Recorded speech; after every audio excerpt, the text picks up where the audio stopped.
Here in Chile, we love Enemy Mine. Do you have any special memories about your work on that film? Oh boy, do I have memories about that film.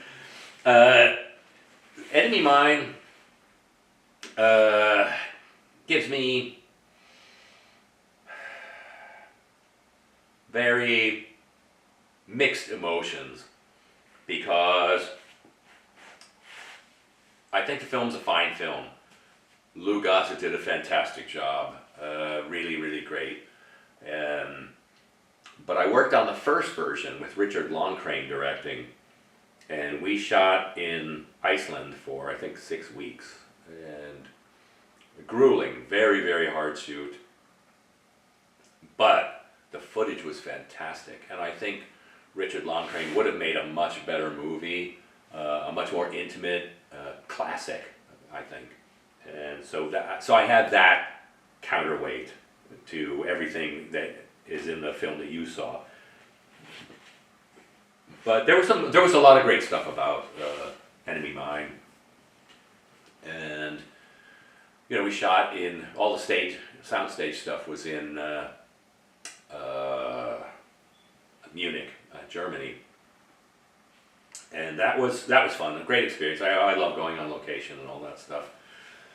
And I loved seeing Lou Gossett work because Wolfgang was one of those directors who just he'd like to do a lot of takes with all the actors just to let them get into the specific role a little bit more, play with it a little bit more.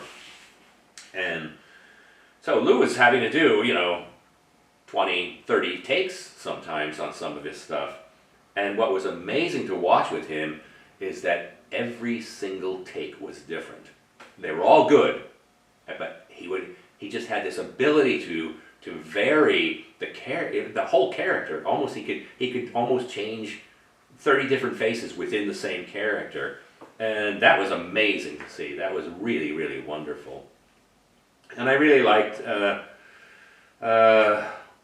working with Dennis Quaid. I'd worked with him once before on Caveman. He's just a good guy, and we had some great big sets on that, so that was fun. I always like big sets. I liked working with Deep Roy, who was the stunt double for young Zamis. And Deep's a great guy. I'm sure you know who he is.